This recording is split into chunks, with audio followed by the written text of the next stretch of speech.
Seeing Lilith on that stupid collar got my head spinning. I'm trying to work through a lot of ideas and problems that I've been having analyzing the narrative of this game.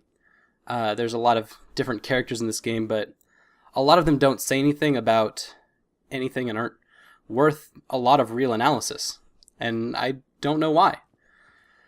How come I'm not satisfied with a single female representation in this game, despite the seemingly wide variety? How come Roland dies, and I have no connection with him or care about him after 12 hours of interacting in this world? For that matter, who the hell am I? I'm frustrated with this game, and it's hitting a peak. As Lilith becomes a dog on the end of Handsome Jack's leash. Handsome Jack has taken control of Lilith, the only lead female of this game, and depowered her entire character, enslaving her and forcing her into a submissive state underneath him. Good job, Gearbox. You wanted to establish Jack as evil so much that you created a power conflict analogous to a rape narrative with your only important female character. And Gearbox is seen as progressive in the character department. There's something bigger at work here. A greater design theory that is permeating with the rest of the themes of this game. Creating characters for a video game creates very new dynamics and challenges compared to non-interactive media like literature and film. What we see in Borderlands 2 are a lot different characters. There are a lot of different characters that represent different ideas and fill different roles, but aren't actually people with dynamic underlying philosophies like one would see in a good film, or a comic book, or a novel. Instead, these are dolls that the player plays and has limited control moving around, and these dolls play roles that are meant to be non-intrusive with the player's gameplay, but enhance it for the sake of a simple idea called fun. That would be all fine and well if a part of this game also didn't want to be taken seriously as a good story, which Borderlands 2 most definitely is, being the sequel of Borderlands 1. Which means that it is directly interacting with all other narratives of any other mediums. One of which would be Neil Gaiman's Sandman, which is what I've been reading this last few weeks, and it's been something very useful for me. In Sandman, the character Barbie shows up as a side character with a few underlying motivations and principles that motivate her through her thoughts and dreams, in just the scope of this small side character role. Then about 10 issues later, she becomes a main character, out of nowhere, with underlying philosophies that have radically changed between her first appearance and the most recent. She's a realistic person. Barbie exists somewhere in this world, and she represents parts of all of us. She fights for what she believes in, she fears, she dreams, she breathes. Borderlands takes a bit of a crappier game design approach to character design. Something that's special, something that's very distinct to what video games can offer in the ideas of character design, but something that is not taken seriously. Characters are objects to be consumed like quests and guns, experience and ammo. We do quests for Karima, and then her character is used up, so we never see her again. We do quests in Overlook between levels 17 and 22, and then we never go there again. Why? Because that location served its character-based purpose. Come to Overlook earlier, to see Karima earlier, and that will be a prematurely existing and useless area. There's no reason there.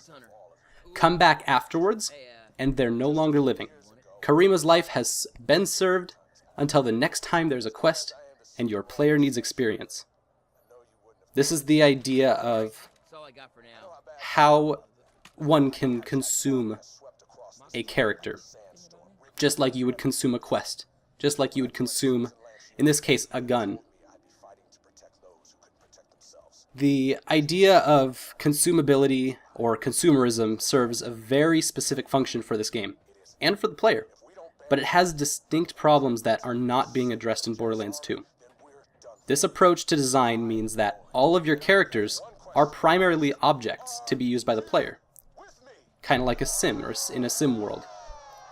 The women in this game, despite being varied in body image, ability, independence, or importance to the plot even, they are all objects. Lilith is now an object of Handsome Jack for her siren powers, but she is also an object for us completing the game. Roland was an object for us to get us to this part of the game, and when he died, it was because his purpose was completed, and maybe to elicit an emotional reaction out of the player. But if that was their purpose, then that is even more problematic than just this first solution. We could take it even a step further. Who won't die in this game? Scooter, Marcus, Zed. The men in Borderlands who have jobs that specifically involve supporting the player in this game. As you're seeing right now, I am going to be commiserating with these characters who cannot die as a part of this entire scope of this game.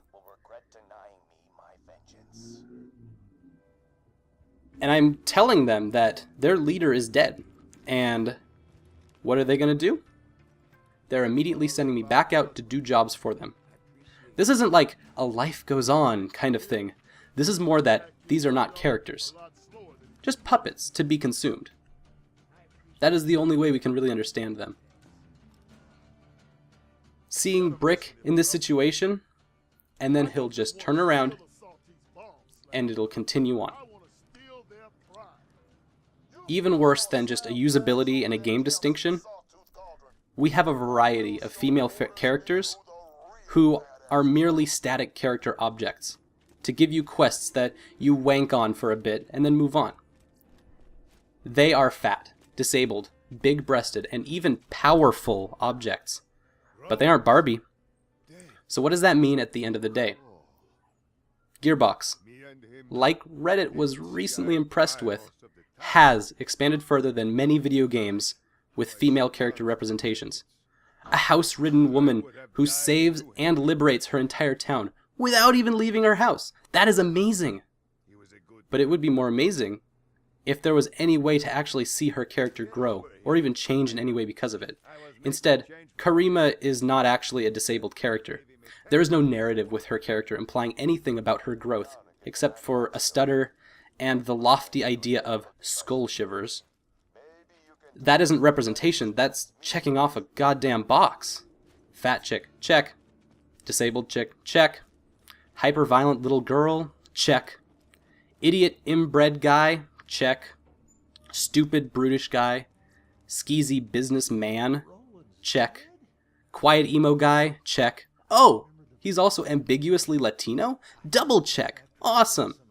This isn't a gendered specific thing, as the list I'm reading off says.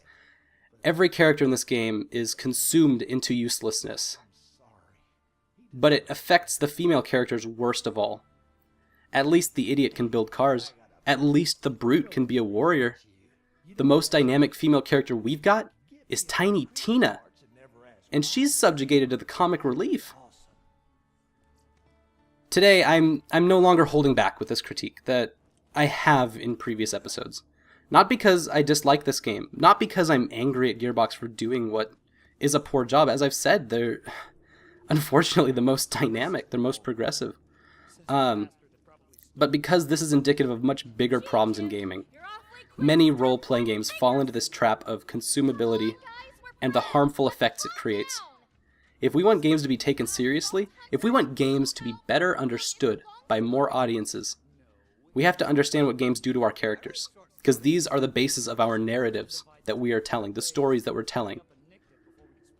We have to create characters that are fleshed out and real, that interact with the character in dynamic ways, not static ways. Characters that grow as the player role plays. New Vegas did this. BioShock did this. You can't pretend it doesn't exist or it is too hard. This is the same thing that we're seeing in a lot of the, I I believe it's Patricia Hernandez, her articles on Kotaku, talking about gender representation and narratives in video games and how they need to be spread out. This is something that's been looked at for a very long time and is not new, or difficult, or complicated even. In summary, player-centric role-playing games have a natural inclination towards creating static characters that just serve purposes and are little more than objects, because that's easy. The problem with this is that there is little real connection with the characters. Furthermore, it objectifies women and minorities that are in the game in an unhelpful way by not giving them a real voice or narrative. Now, Lilith is on the end of a leash, being forced to submit to Handsome Jack, and the only thing I care about is not helping Lilith, but being almost done with the game. Literally just the idea of, I want to get this game done. Lilith is an object on the leash of another object until I come in and run my .exe destroy object Handsome Jack in the exact same way I have done with so many other objects in this game.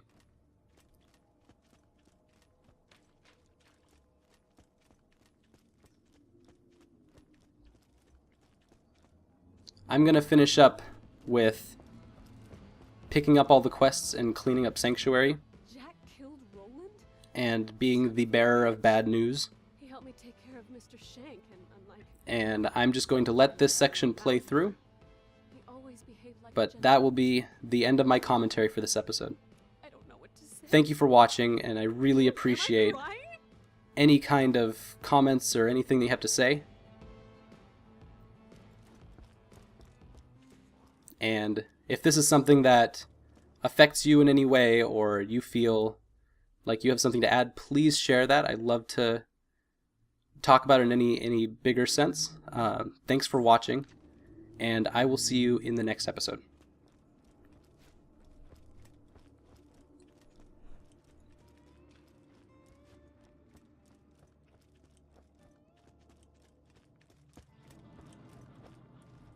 Had Roland not forced me to relocate to Sanctuary, I would not be alive today. I am unpleasantly surprised to find that I am sorry that Roland is dead.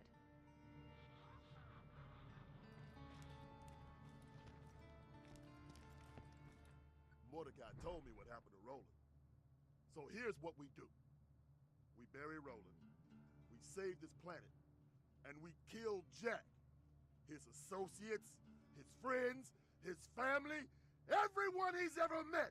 We skin them with their own goddamn teeth. I'm sorry. We went our separate ways a few years back, but Roland was my friend, and nobody hurts my friends. Sorry to bum you out like that, but somebody needed to tell him. I've transmitted the code to Roland's armory to your Echo device. If anyone deserves what's in there, it ought to be the badass who's gonna avenge him.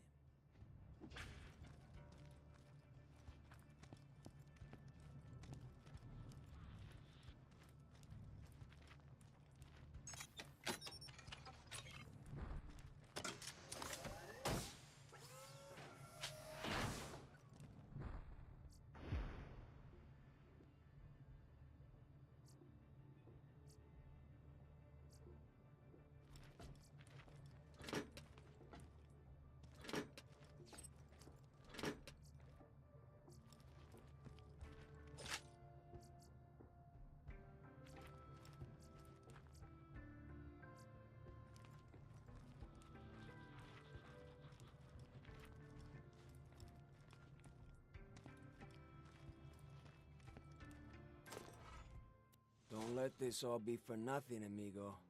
Find Jack. Kill Jack.